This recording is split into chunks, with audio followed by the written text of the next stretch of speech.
Muito boa noite, gente. Que bom que a gente veio, sim ou não? E uma das coisas que a gente tem falado nos últimos domingos, você sabe que eu sou meio, das coisas retas. Se está torto aqui eu não consigo. A gente tem falado nos últimos domingos sobre essa questão de priorização. E uma das coisas que a gente vê que nesse final de ano é tanta coisa que aparece, e eu tenho trazido essa palavra da parte de Deus: cuidado com as distrações, cuidado com o tanto de coisa que tem, para que não tire você da comunhão com Deus, desses momentos na presença de Deus, porque vai passar dezembro, gente, e nós vamos continuar aqui, sim ou não?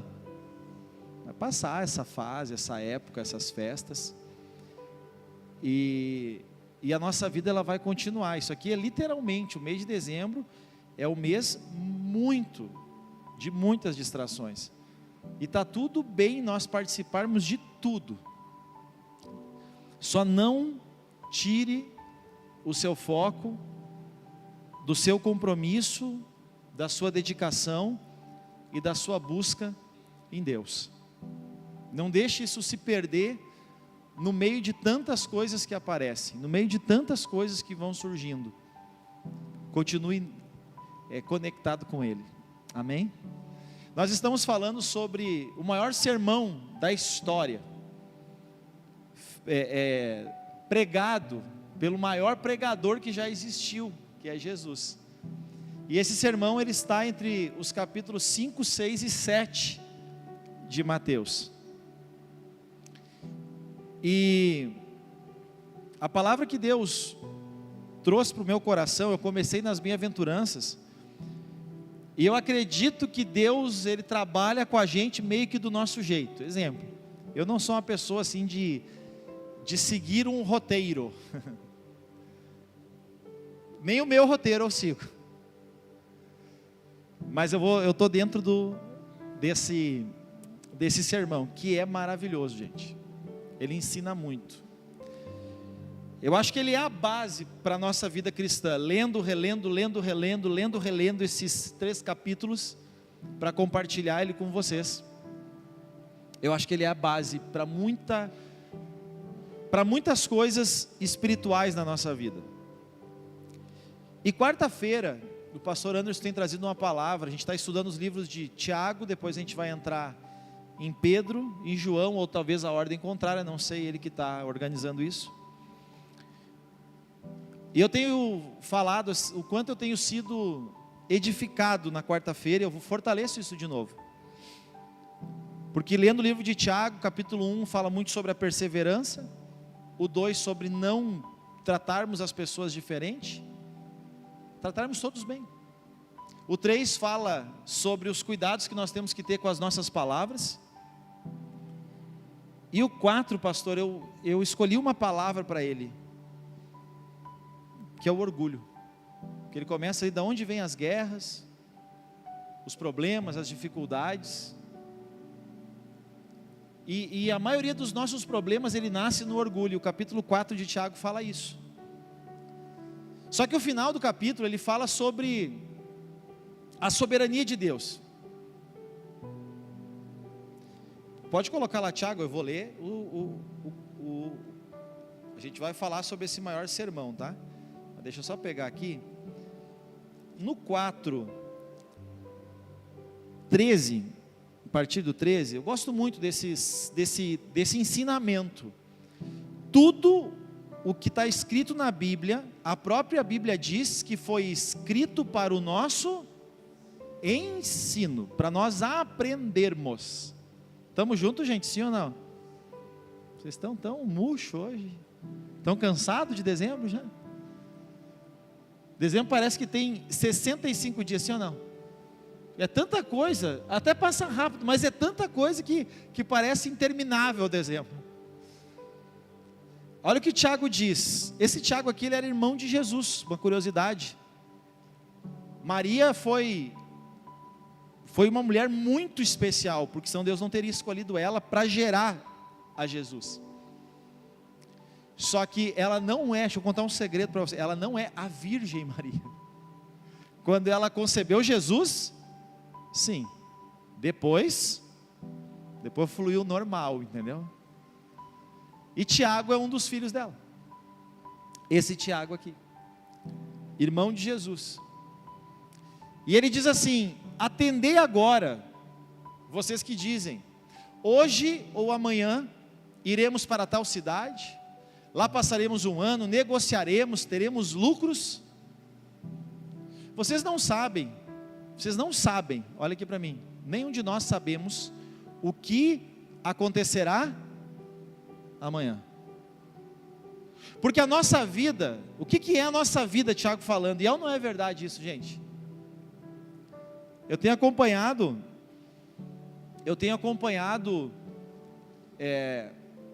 começar pela minha mãe, né? Mas e outras pessoas que a gente tem acompanhado, que a vida ela vai terminando. É a lei da vida. Há tempo de nascer e tempo de plantar e tempo de colher. E aqui Tiago ele fala o que é a nossa vida, gente. Nós somos apenas como uma neblina que aparece e logo se acaba. Em vez disso, aqui tem o ensino agora. Nós temos que aprender a dizer o seguinte: se o Senhor quiser, não só viveremos, se for da vontade de Deus, a gente não vai só viver, mas a gente ainda vai fazer isso, ou aquilo, ou isso e aquilo.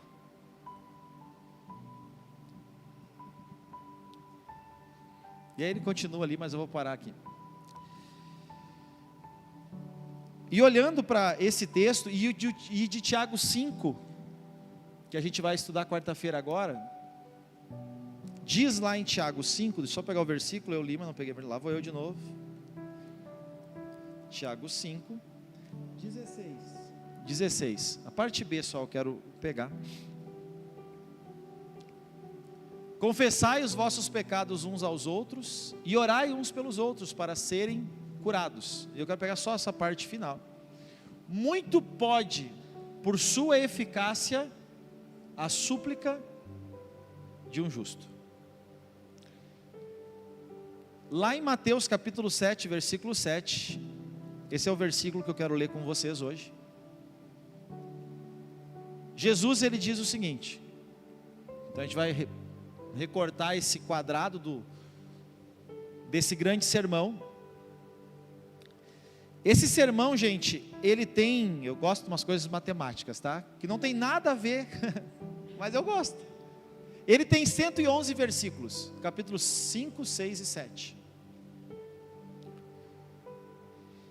E ele tem 24 desses 111 versículos falam de oração. Isso equivale a mais de 20% do sermão de Jesus, do maior sermão de todos os tempos. 20% do sermão, ele fala de oração. Oração. E hoje, eu quero, através da palavra, ou melhor, nem é eu quero, eu espero que a palavra desperte você a uma vida de oração. Estamos juntos, sim ou não? Amém ou amém, como a gente diz, né? Sim ou sim? Que a palavra nos desperte a oração. Se Jesus, nesse tão grande sermão, dedicou a maior parte do tempo dele falando sobre a importância de orarmos, eu entendo que a oração ela é extremamente importante. Tem pessoas que acham o seguinte: não, a oração é mais importante obedecer a Deus do que orar.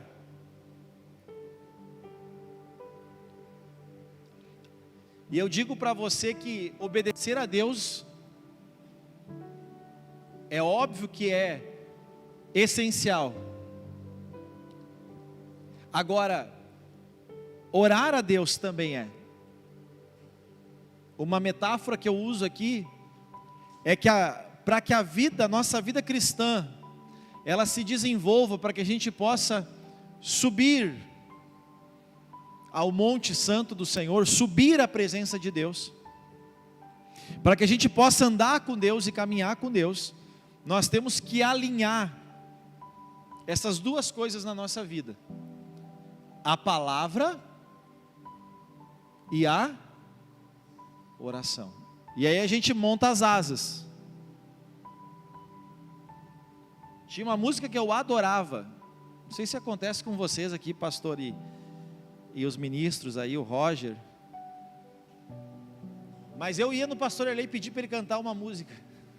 Eu não era o cara do Fantástico, pastor Ronaldo, mas eu dizia: pastor Erlei, tu não canta aquela. E a minha vida sempre foi marcada por músicas, momentos com música. Músicas me trazem memórias. Por exemplo, essa música que a gente cantou agora, Grande é o Senhor e muito digno de louvor.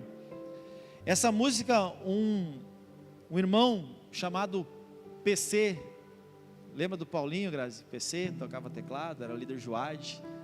E ele tocava violão na célula que eu participava, que era uma reunião que tinha dentro de uma escola.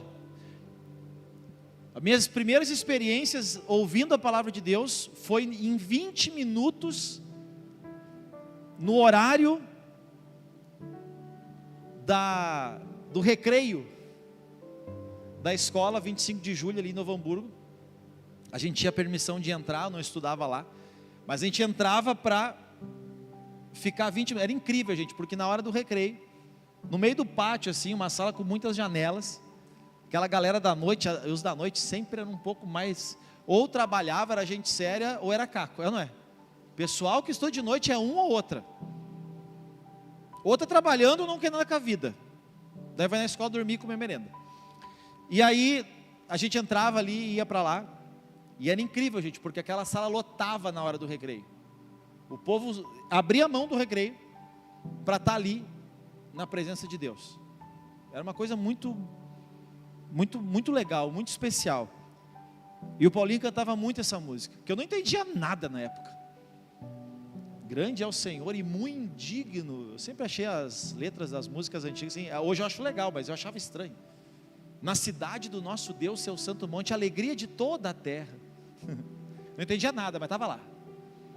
É para cantar, vamos cantar, porque o meu negócio era, eu preciso de ti, Jesus. Falei semana passada, que eu não tinha outra coisa. Eu tinha que me agarrar, eu não tinha nada, então assim, vou me agarrar em Cristo.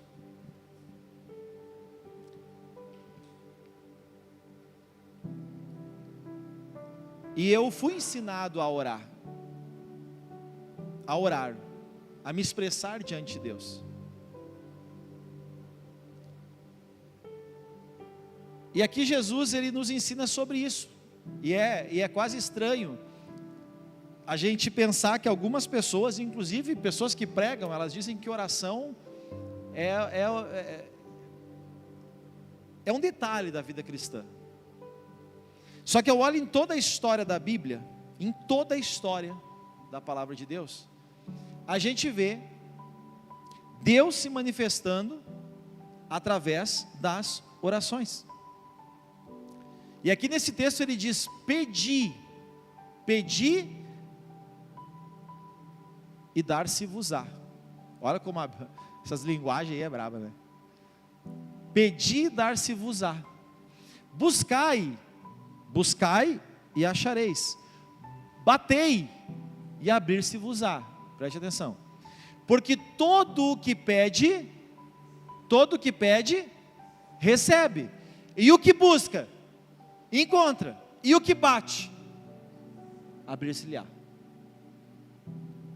Ou qual dentre vós é o homem que, se porventura, olha Jesus ensinando isso aqui, o filho lhe pedir pão, meu filho está com fome, pede pão, alguém dá uma pedra para uma criança que está com fome, gente? A pessoa mais terrível do mundo, ela dá isso? Não. Ou se lhe pedir um peixe, vai lhe dar uma cobra?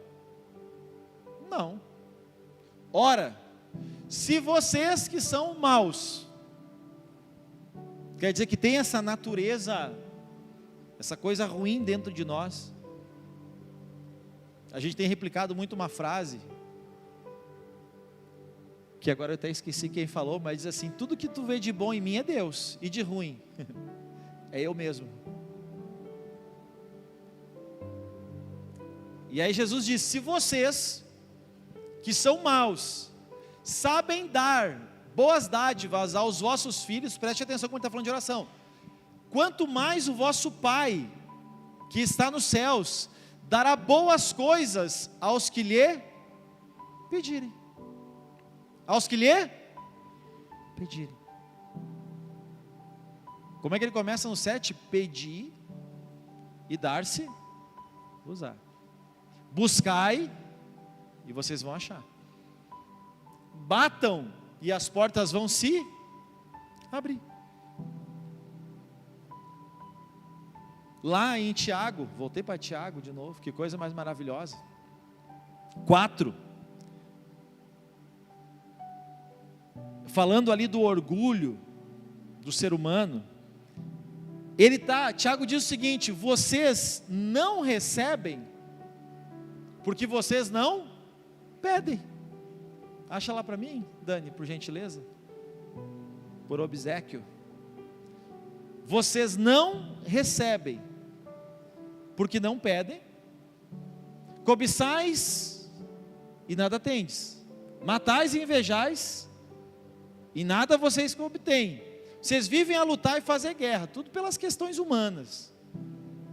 E vocês não têm muitas coisas, porque vocês não pedem. Entende? Vocês não pedem. Ou tem um outro problema: vocês até pedem, e quando que a gente não recebe uma oração? Preste atenção. Tem duas coisas que vão impedir as nossas orações, gente. A primeira delas, não nessa ordem, mas a primeira delas é quando a gente pede algo para Deus, que é para simplesmente satisfazer uma vontade humana nossa, que não tem propósito naquilo que a gente pede. Estão comigo, sim ou não? Sim ou não? Vamos botar uma energia nisso aí, gente, pelo amor de Deus. Não consigo falar com ele. Aprendi com meu pai isso. A gente não tinha muita condição, daí a gente ia no mercado. Criança quer o que no mercado, gente? Tudo, a gente quer tudo. Hoje eu convido meu filho. Olha só, se tem uma coisa que é uma verdade na vida, é que a gente só valoriza o que não tem, não é verdade? Convido o Dom para ir no mercado, bem capaz. De jeito nenhum. Não quer de jeito nenhum. E ele ainda pode pegar, se ele quiser, um cesto e comprar as coisas, né? A gente vai dizer possivelmente que quase tudo sim. Aí eu ia no mercado lá, e eu me lembro que eu gostava muito de traquinas, ia dar mais. Quem lembra da mais? Mais era braba, ela era mais grossa, o recheio. É ou não é? Ô gente, eu economizava tanta bolacha, que eu pegava e comia primeiro só uma parte dela recheada. E se era traquinas, eu ainda chupava aquele olhinho que ficava. Vocês sabem o que eu estou falando? Quem fez isso já levanta a mão, só para saber. 90%. Daí eu ia comendo a bordinha de fora, sabe? Que não tinha o recheio. Alguém já fez isso, gente? Para ficar só o néctar. É ou não é? Daí a gente comia aquilo e chegava a escorrer assim, né? Aquela passatempo tinha um outro nome, a passatempo. Eu não lembro agora, mas ela tinha um outro nome antes de passatempo. Passatempo era aquela bolachinha que ela vinha com um desenhinho. Aí eu comia em roda do desenho. Ficava só com o desenho no final. Vocês sabem o que eu estou falando, não? Comeram isso aí também? Quem comeu essa também? Ah, vocês estavam bem, hein, gente? E aí a Mais, ela era mais grossa que a traquinas e era parecida, eu gostava da Mais. Por ser maior, eu acho o recheio, eu gostava do recheio. Que a traquinas, se tu comer só a parte preta, ela é amarga. É assim até hoje, eu acho, né? É, Bruno? Tá comendo bastante traquinas? Tá. Daí eu sabia que, né, não ia poder levar algumas coisas, né? Mãe, o pai, hã? Eu já era um não, eu já estava esperando não. Eu falava baixinho assim, pai, fala alto. Daí eu quero uma traquina, não vai ganhar. Fica miando, não vai ganhar. Entendeu? Mas se eu tivesse chegado assim, pai, uma traquinas, ele dizia, não vai ganhar. Então dava tudo na mesma, no final das contas. Mas ele me deu muita bolacha recheada, tá? Fica tranquilo. Uma vez a gente estava fazendo um trabalho, uma ação social, lá na João Luiz de Moraes, lá, e daí a gente levou uma bolacha. O que é a criança ser Nutella, pastor Ronaldo? A gente deu um pacote de bolacha, gente. Aí o pai dividiu, e tu fazia isso também, a mãe fazia mais, a mãe tá louco, né? A mãe repartia até o meu cabelo no meio. Daí a mãe cortava em 3 o pacote, era eu, minha mãe, meu irmão e minha irmã. Então a gente cortava em 3, só que isso pode ver, eu sei até hoje, bolacha recheada sempre veio ímpar. Alguém ficava com uma a mais. Mas enfim. E daí o pai já cortou e eu me lembrei lá da minha infância assim, né? Aí o Dom disse assim, tô com fome. Daí eu pedi uma bolacha para aquelas crianças que eu fiquei pensando, meu Deus, não dá para pedir, mas pedi uma bolacha. Gente, eles roeram aquela bolacha assim como se fosse algodão doce, sabe? O Dom botou na boca, quase quebrou o dente. Era dura a bolacha. Eles trituraram a bolacha. O Dom, não dá para comer isso aqui, pai, é duro. Achou que era um osso, era uma bolacha recheada. Eu disse, pelo amor de Deus, eu falei, tu é muito Nutella. Então vou fazer o seguinte, para eu não ter que dizer para vocês, fala para fora! Vocês compartilham, fala comigo, combinado? Pá, perdi 10 minutos sem desnecessário aqui agora. Mas só para ver se vocês levantam, né, meu povo? Vocês estão aí, sim ou não? Sim. Ah, agora sim, gente, agora sim, não vão ganhar. Entendeu? Vou voltar aqui. Olha só, a primeira coisa que impede a gente receber é quando a gente pede sem um propósito diante de Deus, sem um porquê. Gente, você quer que a sua oração seja ouvida? Não diga só o que na sua oração, principalmente diga por que você quer isso na sua vida. Não o que, mas por quê? Deus, estou pedindo isso por quê? Entende? Porque se a tua oração e a vontade de Deus, olha aqui para mim, se a nossa oração e a vontade de Deus se alinha, aí você precisa ter só uma coisa: fé e perseverança na oração. Amém? Se você tiver fé e perseverar em oração, pedir e dar-se-lhe-á. Caso tu está dizendo que eu vou receber, eu estou afirmando que você vai receber, porque é o que a Bíblia diz, que se nós sendo maus, sabemos dar boas coisas, quanto mais o nosso Pai Celestial dará boas coisas àqueles que lhe pedirem. Então a única coisa que pode impedir a resposta de Deus para a minha vida, é se a minha oração, ela não está alinhada com a vontade de Deus. Pronto. E qual é o segundo motivo? Está lá em João. Tu vai ter que pesquisar aí. Mas é o versículo que diz assim: Deus não ouve a pecadores. Evangelho de João. João 9, 31. Obrigado. Os universitários é outra categoria, né, gente? Sabemos que Deus não ouve O que é pecador? Mas espera um pouquinho, a Bíblia diz que não há um justo sequer que faça o bem, não? O que Deus não ouve, gente, é uma pessoa que vive uma vida totalmente tanto faz, entendeu? Tanto faz se é da vontade, tanto faz se Deus gosta, tanto faz. Para mim, tanto faz. Sabe, uma vida totalmente liberal, uma vida totalmente sem temor a Deus. Tanto faz, uma vida tanto faz. Uma pessoa que tem uma vida tanto faz, Deus não ouve. Mas se alguém teme a Deus, pratica a sua vontade, preste atenção, e pede, a esses Deus o quê? Atende. Vocês entendem? O que nós temos que fazer? Temer a Deus, procurar cumprir com aquilo que a gente conhece da palavra de Deus, e orar. A esses Deus atende. A esses Deus atende. Jesus também vai dizer, naquele capítulo, Dani, e o versículo também é aquele que tu sabe, que tudo quanto nós pedirmos no nome dEle, pastor Anderson fez menção disso aqui, enquanto nós louvávamos, porque louvar é uma forma de oração, não esquece, louvor é uma forma de oração. Então quando você está louvando, gente, concentra, dá sentido àquilo que você está falando, porque louvar é orar, só que de uma forma cantada. Então a gente tem na igreja aqui em torno de 40% do culto, ele é oração. É oração. Olha o que Jesus disse aqui em João 14, e tudo quanto pedirdes. Tudo quanto o que, gente? Pedirdes. Então tem que fazer o quê? Pedir.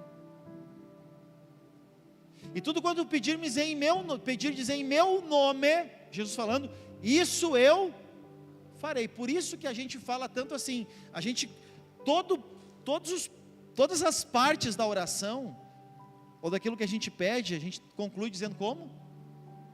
Em nome de Jesus. Em teu nome, Jesus. Em teu nome, nós pedimos isso em teu nome. Por que a gente fala tanto isso? Porque foi o que Jesus mandou fazer. Então quando você fizer uma oração, você tem que terminar como? Eu estou pedindo isso como? Em nome de Jesus. Porque o nome de Jesus, a Bíblia diz lá em Filipenses, deixa eu achar aqui, eu anotei 1001 coisas de oração, estou achando outras coisas para falar aqui. Diz assim, Filipenses, cadê você?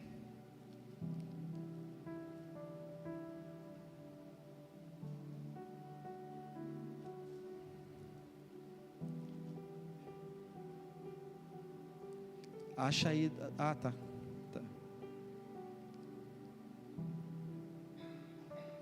Acha aquela parte, Dani, hoje eu estou precisando, de que diante de Jesus todo joelho se dobrará, toda língua confessará, que Ele é o Senhor. Então, tudo se prostra, tudo se rende ao nome de Jesus. 2:10, obrigado. Para que ao nome de Jesus se dobre todo joelho no céu, na terra e até no inferno. É uma alegoria do inferno aqui. Não que o inferno esteja no centro da terra, debaixo da terra, não sei também, vai saber. Ninguém cavou até o centro. Mas ao nome de Jesus, todo joelho vai se dobrar. Quer dizer, seja celestial, seja terreno ou maligno. Estão entendendo, gente? Todo joelho vai se dobrar a esse nome, ao nome de Jesus. E aí a gente vê, e eu admiro quem arrisca dizer que a oração não é tão importante. Por quê, gente? Como que Deus, Ele livrou Ló, lá em Sodoma e Gomorra? pela oração de Abraão. Como que Deus faz com que a esposa de Isaac era Rebeca? Acho que era, né? Acho muito legal esse nome, inclusive. Faz de Rebeca mãe de filhos, ela era estéril, pela oração. Como que Jacó se reconcilia com o irmão que ele tinha traído e saiu fugido de casa por o irmão não matar ele? Depois de muitos anos ele retorna, e o irmão dele vem contra ele, a tal ponto que ele separa a família em dois bandos, dizendo o seguinte: se o meu irmão pegar um lado, livra o outro, e se ele pegar o outro, livra esse. E a Bíblia diz que Jacó, ele vai para a oração,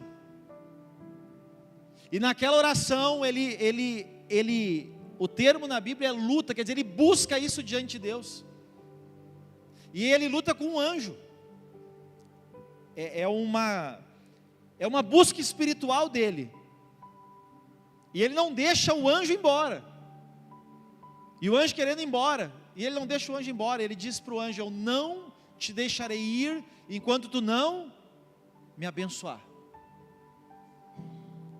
E aí, no outro dia, ele tem a reconciliação com o irmão dele.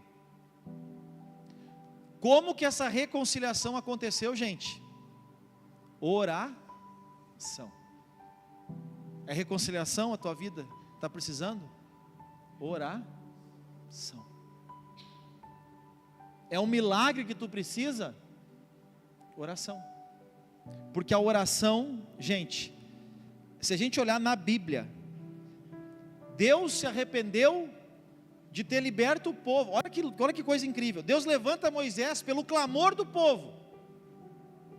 Daí, no poder de Deus, Moisés liberta o povo do Egito. Todo mundo conhece a história. Depois o povo abandona Deus lá no deserto. Depois de passar o mar, o povo abandona Deus. E aí Deus se arrepende e diz: Moisés, eu vou exterminar esse povo, eu vou fazer um novo povo. E Moisés disse: não, Deus.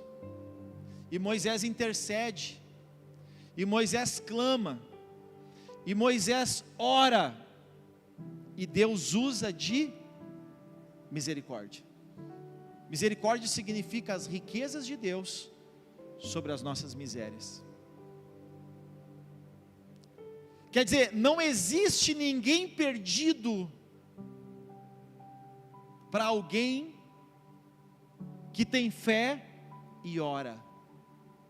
Uma pessoa que tem fé e ora, não existe causa perdida.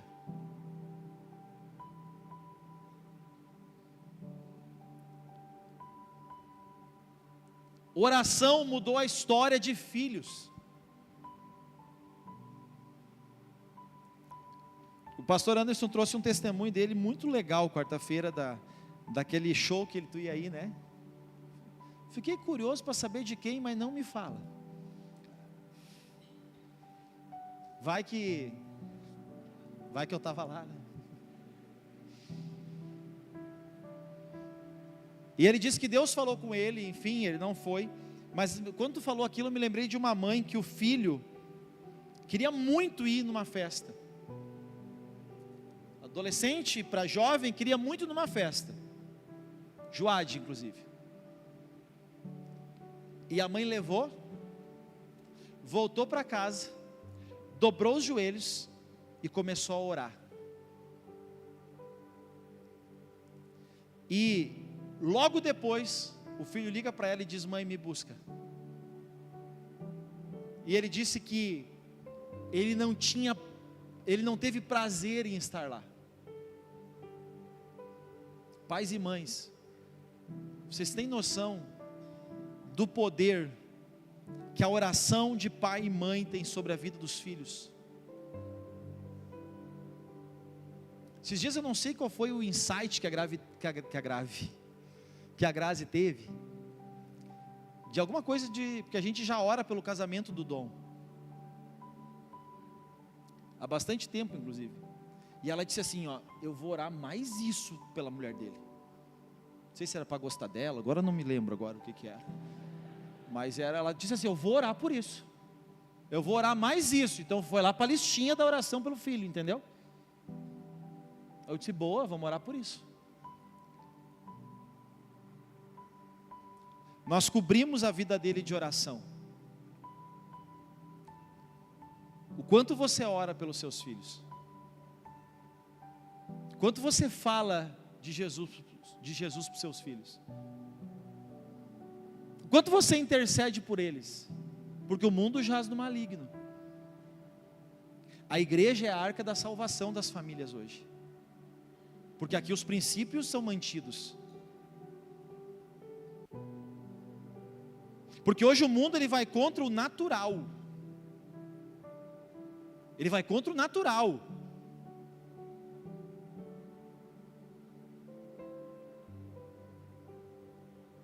E é a igreja hoje que detém os princípios e os valores de uma família saudável, de uma vida saudável. Que assim como Deus preservou a humanidade, escuta isso aqui, Deus me deu essa palavra há muitos anos, a gente fez uma revista, quem lembra disso? A igreja é a arca da salvação. Foi uma palavra que Deus me deu muito forte. O pessoal fala muito que a igreja tem problema. Ô gente, você já imaginou o que é a arca de Noé? Tu passar aquele tempo indeterminado, só a tua família, com bicho, tratando bicho, limpando merda de bicho, dentro da arca. Você acha que foi boa a arca? Não, a arca fedia. Mas foi o que salvou Noé e sua família. A igreja não vai ser perfeita, porque a gente está nela. Mas a igreja é o que pode salvar, nos ajudar, né? Quem salva é Cristo, mas quem pode preservar, eu vou usar essa palavra, você e a sua família. Às vezes fede, sim. Mas a igreja hoje é o que salva o propósito de Deus para as famílias do mundo. Estão entendendo, gente?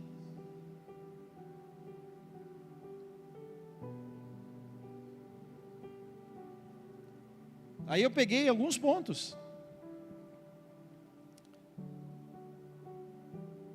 Ana, quando orou, porque era estéril, Deus respondeu.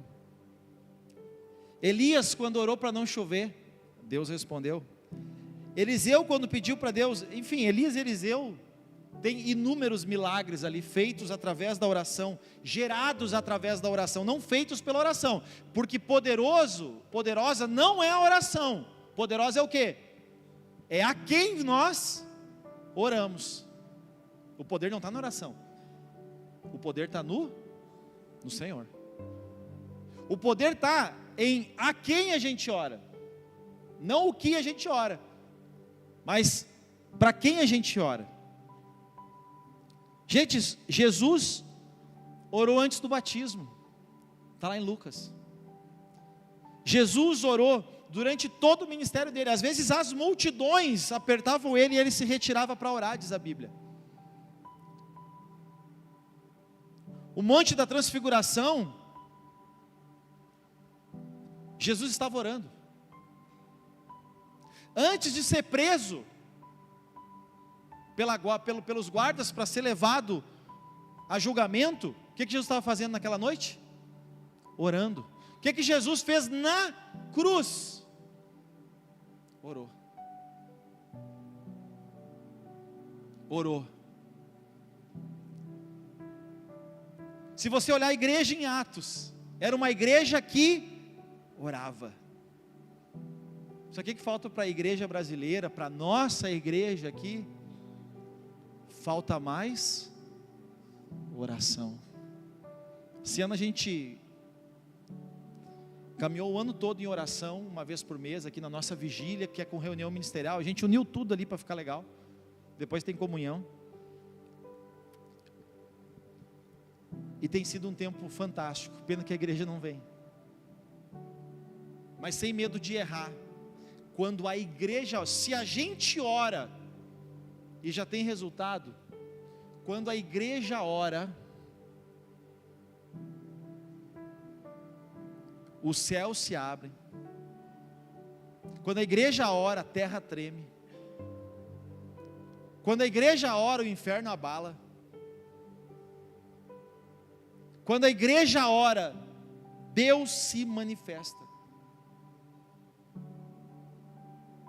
Que esse próximo ano de 2025 seja um ano de muita oração na nossa vida. Amém, gente? Seja um alvo seu para 2025, um alvo espiritual. Não tenha só alvos materiais, só alvos financeiros. Tenha alvos espirituais.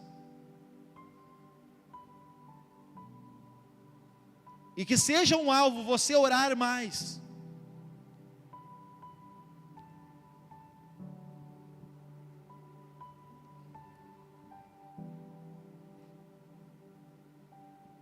Quando a gente ora, Deus muda as circunstâncias. Lá em Isaías, deixa eu pegar aqui para vocês, esqueci, eu não lembro. Mas quando Ezequias ora lá, é 30 e alguma coisa.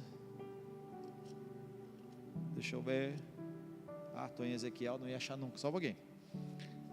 Vamos aqui em Isaías. Antigamente não tinha telão, gente, era assim mesmo, viu? Tu já achou, Dani? Que maravilha. Pode colocar desde o 1. Olha o que aconteceu. Ezequias estava com 2 problemas.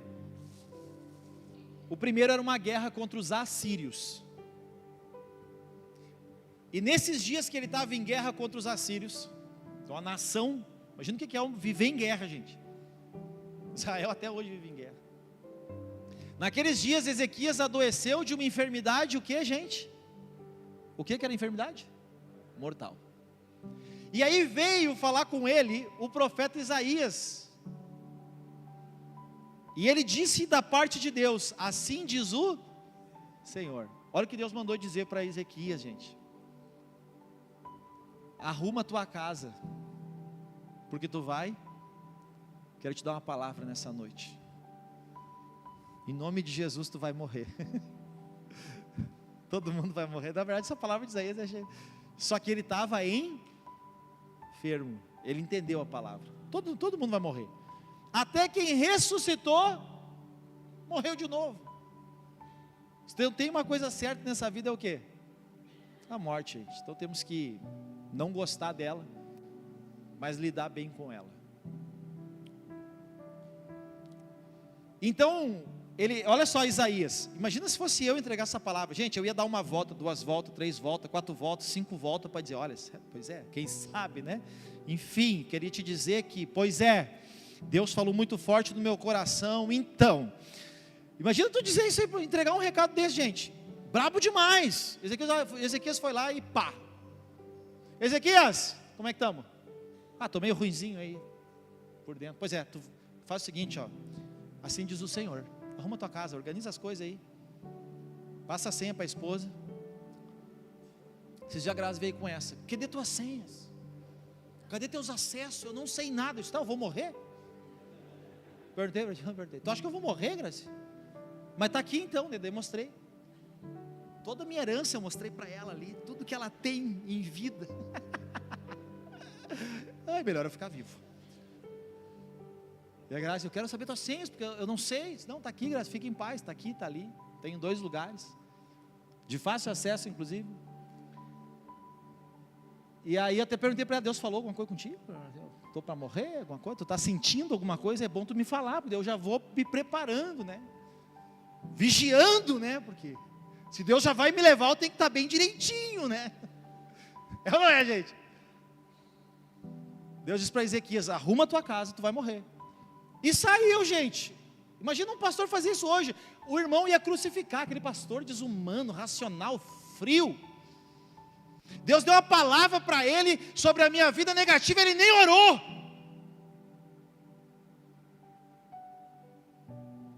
Vocês tinham que ter uns profetas da Bíblia na vida de vocês. Vocês tinham que ter uns Paulo da vida na vida de vocês, uns Pedro da vida. Tinha que ter. Povo mole.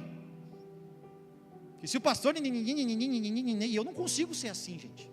Eu posso ser queridão, mas não fico bajulando. Está difícil. Dobra esse joelho, caramba. Nós somos filhos de Deus da mesma forma. Tem uma coisa que eu acho assim, o cúmulo ouvir, pastor, tu que está mais perto dele. Como assim? Só se eu for mais alto que tu. Não existe isso, gente. Eu só sou uma pessoa que tenta simplificar o que a Bíblia diz para vocês, só porque eu sou igual a vocês. A Bíblia diz que Elias, que orou, e que o céu fechou por 3 anos, depois ele orou, o céu abriu e deu chuva. Ele era um homem igual a nós, com os mesmos defeitos, com as mesmas fraquezas, com as mesmas falhas, só que era um homem que se dedicava, que buscava, que tentava ser na vida dele com Deus, pronto, só isso. Mas ele era um homem com as mesmas limitações que nós, mas ele orou, ele fez o quê? Ele orou e o céu fechou, ele orou, o céu abriu, ele orou e caiu fogo do céu. Naquele caso com os profetas de Baal, ele fez o que em todas as vezes, gente? Ele orou. Não existe cristianismo sem oração. Desperta para isso na sua vida, poxa. Ora mais, pede mais, busca mais, clama mais, ajoelha mais. Como é que está o teu joelho? Não é que tem que doer.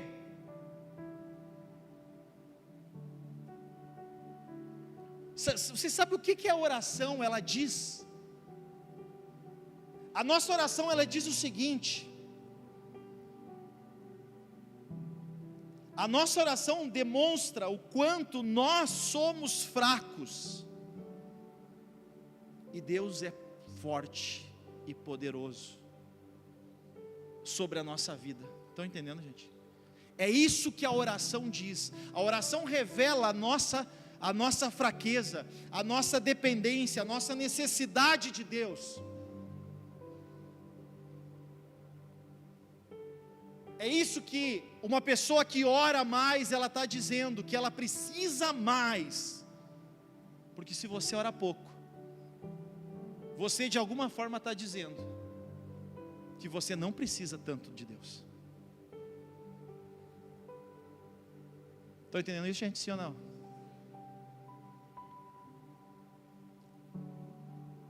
E aí Ezequias pega aquilo que ouviu, e o que ele faz? O que ele faz? Então virou Ezequias o rosto para a parede, e ele pediu para alguém chamar o profeta Isaías, o Jeremias, o Malaquias, o Ezequiel, o Papai Noel. Não, gente, ele não pediu para chamar ninguém. Ele virou para a parede do quarto dele e fez o quê? Orou. Ele orou ao Senhor. Agora olha a oração dele, gente. Senhor, eu te peço, ou que a gente possa fazer essa oração para Deus. Eu andei diante de ti ou com fidelidade. Eu andei diante de ti com inteireza eu busquei fazer o que era reto aos teus, e aí ele se derramou. E ele chorou muitíssimo. Olha como a oração muda circunstâncias. Eu não sei qual é a tua circunstância, eu não sei qual é a tua busca, eu não sei qual é a tua dor, não sei qual é a tua necessidade, eu não sei, mas uma coisa eu sei: oração muda até uma palavra que Deus já deu. Vocês estão entendendo isso, todo mundo? Estou tentando olhar para todo mundo aqui, lá em cima. Vocês estão entendendo que a oração muda uma palavra que Deus já deu? Deus já deu uma palavra. E aqui ele vai mudar. Olha o 4. Então veio a palavra do Senhor a Isaías. Isaías já está lá na rua. Já está lá na rua. Mas Ezequias fez o quê? Orou. Olha que doido isso aqui. Vai lá e diz a Ezequias. Isaías está de brincadeira, né, Deus? Não, Deus, tu só pode estar de brincadeira comigo. Eu dou uma palavra para o cara e diz, tu vai morrer. Agora eu volto lá para dizer, tu vai viver. Eu não sei se eu ia, gente. Agora deixa eu morrer, Deus. Tu já falou, por favor, vai ficar chato para mim, né? Vai dizer que não parece, gente. O cara tem que estar muito com Deus, gente. Isaías estava muito com Deus. Deus disse, vai lá agora. E diz assim, assim diz o Senhor, o Deus de Davi. Agora preste atenção. Porque talvez ninguém veja. Mas escuta isso. Deus, Ele não só ouve a nossa oração, porque Ele vê o nosso coração, Ele vê as nossas lágrimas, Ele vê a nossa dor. Vocês estão entendendo? Eu ouvi a oração dele. Ele ouviu, o que Deus ouviu? Deus está ouvindo as nossas orações, as suas orações. E eu vi as lágrimas de Ezequias. E eu acrescentarei, pois, aos dias dele, mais ou menos esse acréscimo de Deus aqui, né? Podia ser 1, 2, 3 aninhos, já estava bom, sim ou não? Não, bota para ele mais 15. Ô glória, porque Deus não é econômico, que nem tu, miserável. Vocês estão entendendo? Deus não é econômico, Deus é abundante. Bota 15 para o homem lá, que eu estou dando, não que ele mereça, mas eu estou dando, porque ele fez o quê? Orou. E bota mais uma coisinha na conta dele lá, quer dizer, eu não sei se ele lutou com essa enfermidade ou não, mas durou mais 15 anos. Pode passar, Dani. E diga para ele também, que eu vou livrar ele das mãos do rei da Síria. Eu vou guardar, eu vou livrar ele, a ti e essa cidade, eu vou defender. O que trouxe o livramento? O que trouxe 15 anos a mais de vida? Orar.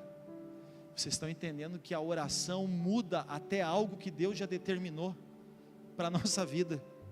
Se Ele vê algo bom em nós, lembra o porquê você está pedindo o que você está pedindo? Não o que, mas o porquê. Quantos reis antes e depois de Ezequias não buscaram a Deus, não serviram a Deus, não honraram a Deus, não temeram a Deus, gente? Ezequias não é que ele era melhor, mas ele era temente. Quando muitos não estavam nem aí para Deus, Ezequias temia a Deus. E isso faz toda a diferença na nossa vida. Isso mudou a vida de Ezequias, porque Ezequias, ele temia a Deus. O temor a Deus mudou a vida de Ezequias, gente. É forte demais isso. O temor, a fidelidade, a inteireza como o coração dele servia a Deus. A tua oração pode mudar a circunstância. A tua oração, ela pode transformar pessoas. A tua oração pode salvar os teus filhos. A tua oração pode curar enfermos. Deus, Ele age através da oração. A oração une a nossa fraqueza ao poder de Deus. Vocês entendem isso? A nossa oração, o incenso que era colocado no altar, que era realmente um incenso que era colocado como uma adoração a Deus, aquela fumaça, a nossa oração é esse incenso na presença de Deus, ele sobe à presença de Deus. Tudo aquilo que você está buscando para a sua vida,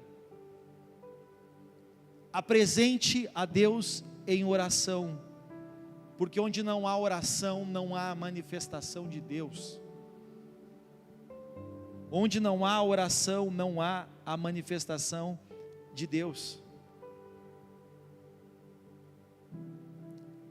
Tudo aquilo que é bom, tudo aquilo que é agradável na tua vida, tudo aquilo que você busca de bom, de agradável, de coerente, de justo. Escuta o que eu vou te falar aqui. Eu quero te dar uma palavra hoje. Eu vivi e vivo essa palavra que eu vou compartilhar com você hoje. Não abra mão de nada que seja importante na sua vida e que honre a Deus. Mas não abra mão de nada. Seja seus filhos, seja seu marido, seja sua esposa, seja seu negócio, seja o que for. Se é algo que você tem no coração e honra a Deus aquilo, estou me fazendo entender? Aquilo que você quer, honra a Deus, glorifica a Deus. Deus é honrado naquilo na sua vida, naquele resultado, naquela situação que você tanto busca. Eu quero te dizer, não abra mão disso nunca. E apresenta isso diante de Deus, dia e noite, se for preciso.